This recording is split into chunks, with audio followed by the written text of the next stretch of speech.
guys and gals, welcome back to my show, Coffee with Lisa. So excited to have you here. It's Lisa Patrick here with the Coffee with Lisa show. I'm your host. For those of you who don't know me, I get the pleasure and the distinct honor to interview many different people from many different industry market sectors with extraordinary talents. And today I've got Joe online, and Joe is a celebrity coach. Welcome, Joe. Welcome. Thank you, Lisa. I'm glad to be here. Fantastic. So now you have a syndicated live radio show called GoForIT. I do. I love it.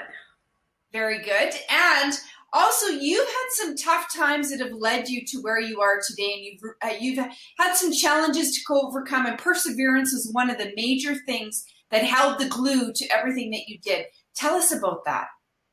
Well, yeah. So what happened is I was a single mom from early on. I had been married to my son's dad, but we divorced when he was just a baby. So, yes. And that was fine, but I didn't know what it was like to be a single mom. So if here he was 3 months old and single, I was single, but it was the best. I look back now and it was like the best times of my life. But I met a wonderful man when Cody was 8. Cody's my son. When he was 8, and he asked me to marry him he wanted to be my son's dad. And he was just phenomenal. He was just wonderful and loving. But anyway, he had an illness before I met him, and I knew that. But he was in remission and doing great. And I thought, well, this is the answer to my dreams. We're going to have a wonderful family, and life's going to go on. Well, what happened is, life went on. But about 7 years into our marriage, he was diagnosed with a terminal illness again. It came back. But I had started an at-home business in 2004. And I never knew what a treasure that business was until he got sick, because I really wanted to be home with my son. Yeah. Well, little did I know I was going to be taking care of him. Plus, I'm part of the sandwich generation with my mom, even though she's still capable of taking care of herself. But you kind of get thrown into everything all at once. Yeah. And so what I did was I just really threw myself into my work, but I also threw myself into my family. And I had to learn that life-work balance, and really then on top of it, having a sick husband and a child going through high school. And thankfully, he was really good, and I never really had any trouble with him. But then as time went on, and so in 2010, Cody graduated high school. And then unfortunately in July, Jim passed away. And then in August, Cody went off to college. So then I really had to find what was going to make me tick, what was going to be good for me, And so I really talk about taking my life back and really about how I did all that and overcoming the steps to do it. And from early on, I used to always say, let's just go for it. Let's just do it. Let's just go for it. And that's really where the hints of my business came from. And then in 2016, I had to think about that for a second, my first was published, Go For It, A Woman's Guide to Perseverance. And that was really what catapulted me into where I'm at today. Yeah. And so now you're a celebrity coach. You now have the syndicated live radio. So let's talk about that syndicated live radio, because I'm sure we have some viewers who would love to know how do you get a syndicated radio show, and what does that look like, and what's involved in that? Because that's really important to some of our viewers. It really is. And I will tell you, back when I was in 7th and 8th grade, I wanted to always be on radio. I just didn't know how to do it. I was like, well, how do I do this? Yeah. And I didn't know how. So I wrote the book. And really, when I wrote the book, I didn't expect one person to read it. I really didn't. I did it more for healing for me and just to say I'm an author. Well, little did I know, it became an international bestseller on Amazon, being #1 in several different categories. So from that, I went out speaking across the country. And at one of the places, there was a gal who had a radio show. I said, well, I want that. How do I do that? Yeah. And so we had long talks about it. And little did I know I would eventually be an international syndicated radio show host. So I contacted the company, and we really talked about, I really wanted to hone in on my message. And this was a way to get my word out to the masses. Yeah. And so I'm syndicated all over now. And, it's really about asking. It's really about getting clear on what you want to be when you grow up. Yep. And so now you talk about, you reached out to, is this a broker for syndicated shows, or is it a network, or like, where does one go? Yes, absolutely. And trust me, I was the same way. I didn't know what to do or where to go, but I go through Voice America because my technicalities, I don't know anything really technical, like the challenges of those kind of things. And I knew from past experiences, if I didn't know how to do it, what I would do is I would just sit and fret about it and never get it done. Yeah. So when I called them, they said they take care of everything. I just have to find the guest and get my, get all the my computer updated and all that. Oh, I could do that. Yeah. I could do. Yeah. I have got such awesome guests from all over the world that come on my show. Well, I was just going to ask you, Joe, what's the maybe this person isn't the most familiar household name like a Richard Branson or but who is probably one of the most because I know you have a lot of interesting guests, so I don't want to disclude any of them. But who was the one guest that was the most interesting to you? Boy, I have a lot of them. I will tell you, it's a gal named Dawn, and she is the the director of her Chamber of Commerce. Yeah. But she also has 2 or 3 other chambers. And she was so interesting, but also she was a lot of fun. Yeah. And so she put a lot of fun into her interview, and she came across with such authenticity and genuineness. Yeah. That she really cared for her community. She really cared for the people that she served. And you could tell it just from the way she talked and how she had done lots of interviews. And I know some people have never done an interview. And so they're a little scared. But I always try to loosen them up a little bit beforehand or during the show. Well, I know you do that. No, I love to have fun. It's just like, that's just my gig. But she was really good. And people... After every show, people always write in. They always say what a great show that was. How can I get in contact with that guest? So I'm always networking people. But I will say, because of all the people that I have interviewed, which are from, again, all over the world, she was really interesting. Excellent. And so she probably had the motto in life of go for it, first and foremost. Yeah. Everybody who's on your show always has that motto. And, it takes a lot of, in the world, so you used to be an executive assistant, correct? Yeah. Virtual assistant, yeah. Or virtual assistant, sorry. Yep. And so I know I could use a virtual assistant. Yeah. But I don't have one. So I know there's people out there who should have a virtual assistant and don't have one. And why is that? I actually use a virtual assistant now. She works with me really part-time because I know how good they are, but you want them to be able to work in your business so you can work on your business. You don't want to do the mundane things of constantly, and which take up all your time and all your energy. So what I used to always say when I did my virtual assistant, I work in your business. Like I do the communications, I'll do the emails, I'll do the social media, I'll talk with people, take their credit cards, whatever it is. Then you can go work on your business. You can go do the networking or the sales or whatever it is you need to do to build your business. And if you can get that through your mind, you will just grow exponentially with, if you can use an assistant. And the great thing about virtual assistants are they don't work full time for you. Yeah. They're going to work when you want them to work. So if you want them 2 hours a week, 4 hours a week, whatever, it's all basically what you need and what they need. Yeah, absolutely. And so not only does that help with the business, your overall business, but it also helps with a lot of other things. It allows you to get back to that life-work balance that we talked about earlier, right? Absolutely. Have more time with family and friends. And it is important, despite what a lot of people think out there, when they talk about, you got to go for it and, you got to 10X your business. You got everything you do, how you have to eat, sleep, and live your business.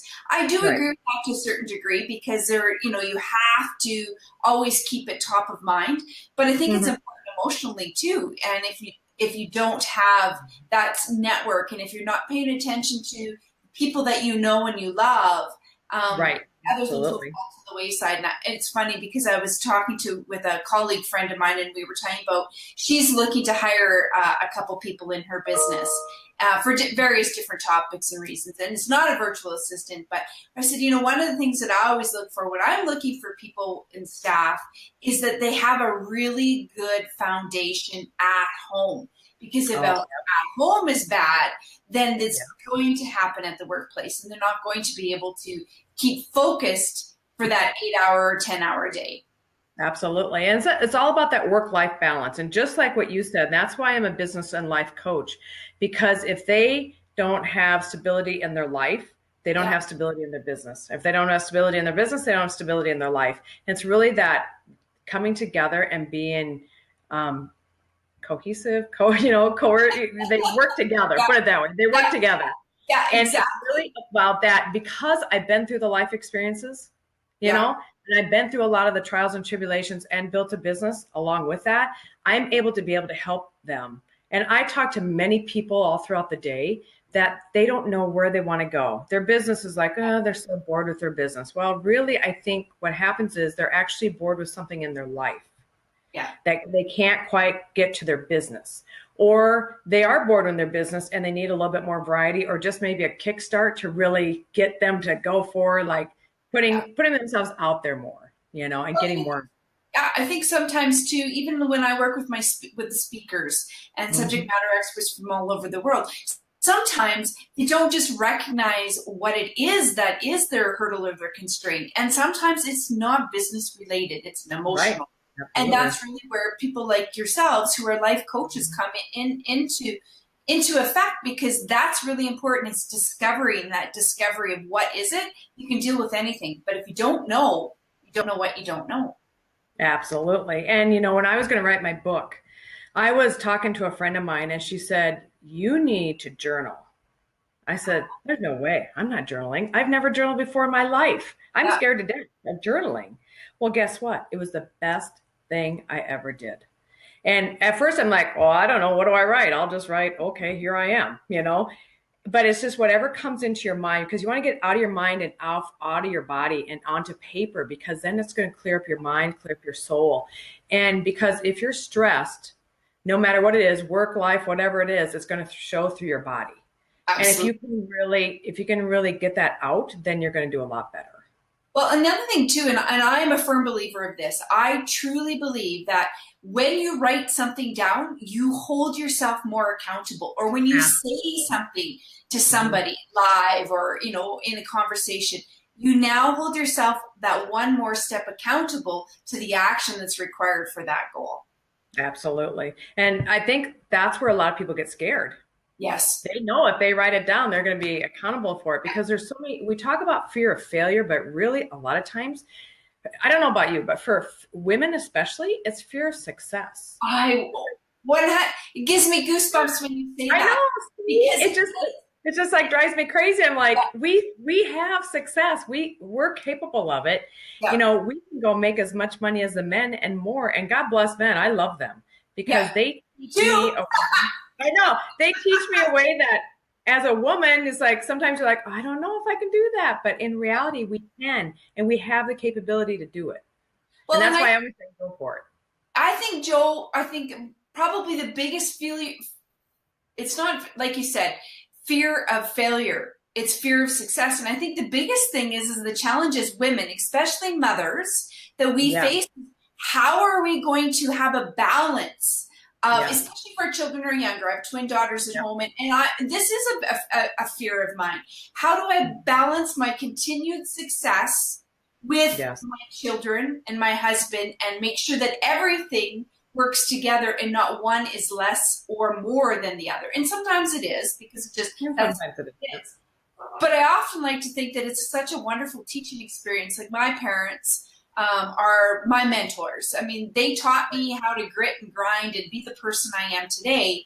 And now I get that opportunity to share that experiences with my children.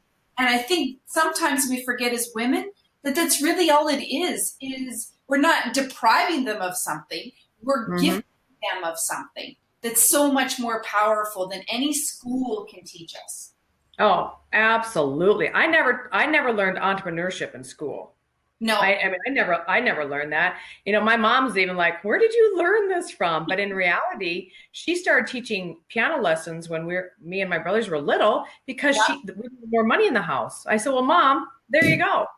You taught me without even knowing it, that's entrepreneurship. Yeah. You saw a problem and you went and solved it. And that's what we do as women and men. We solve problems.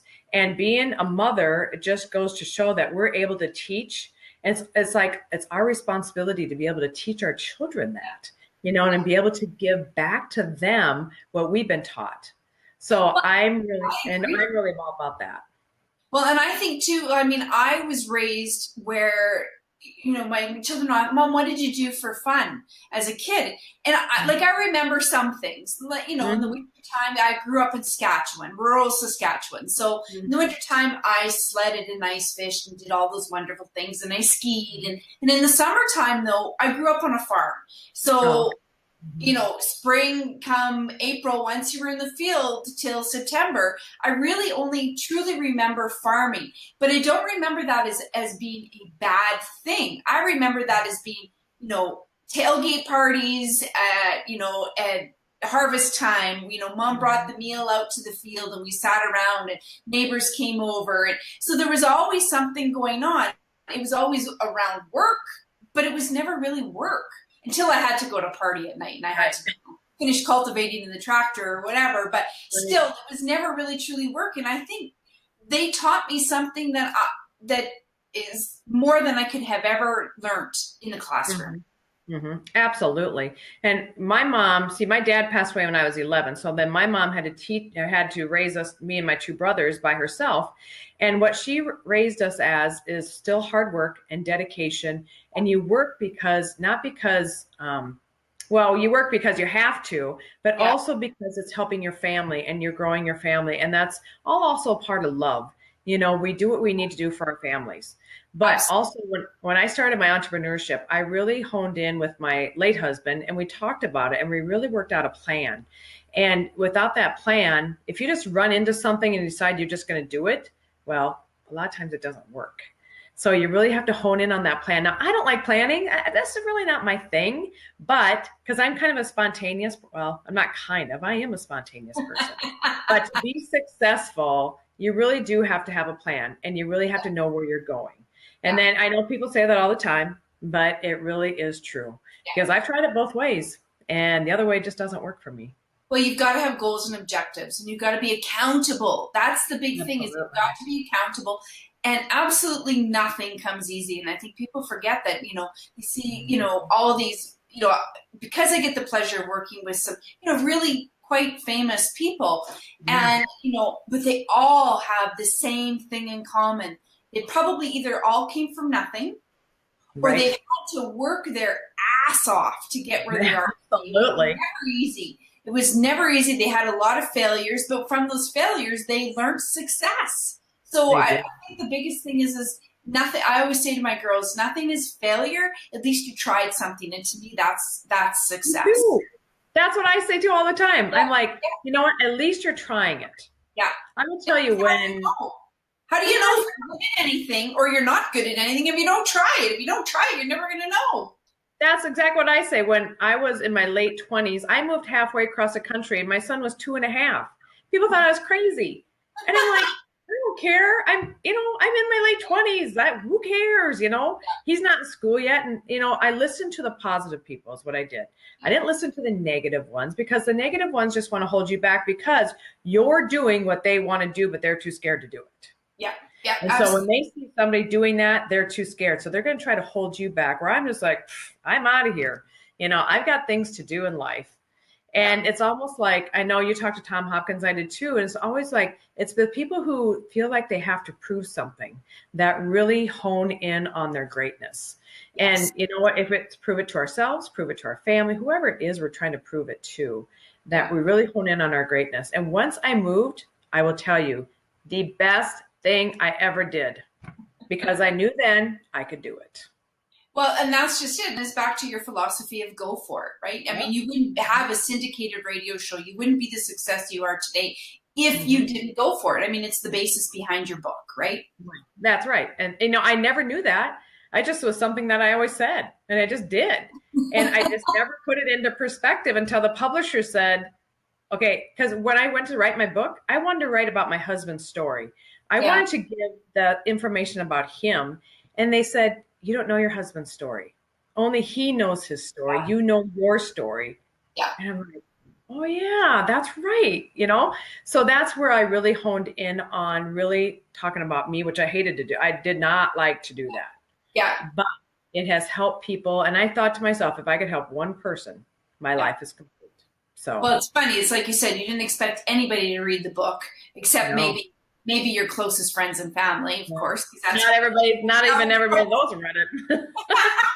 That's where we always go to first, right? But and look at, had you not gone for it, you wouldn't be where you are today. That's right. That's right. You talk about your syndicated radio show. So tell us before we leave, who is the ideal person that you like to interview on your radio show? Really who I like to interview. I love interviewing authors, coaches, business owners, because really I'm on Voice America's business channel. So we hone in, and then it's syndicated over onto the women's channel and onto iTunes and Roku. But really talking about, how do you start businesses? I really try to teach people how to start businesses. And then when we get on there and we grow their business, and then I show them all the media outlets they can take advantage of, plus being on my show, plus being on other people's shows. But for my ideal guests, it is business owners, coaches, authors who really want to appeal to a worldwide audience.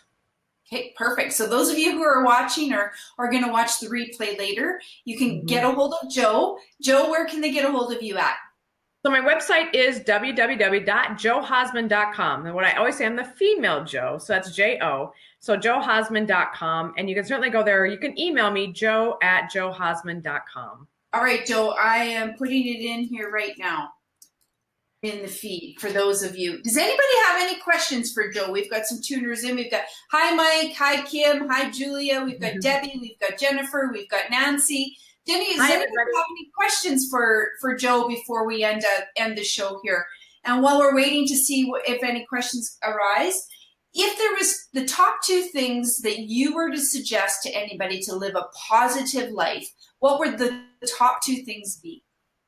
I really talk about journaling. I'm really big on that now, really, because of journaling and really getting into your faith, because it just helps. It helps so much. And then also be grateful and not hateful. Yeah. And when you learn to be grateful and not hateful, your life will turn around for the better. And I know that those maybe sound like cliches or simple, but they're not simple. Yeah. People that I talk to are having a hard time with that sometimes. Well, recently I had interviewed a lady by the name of Gabrielle Van Ray, and Gabrielle is the world leading expert on kindness.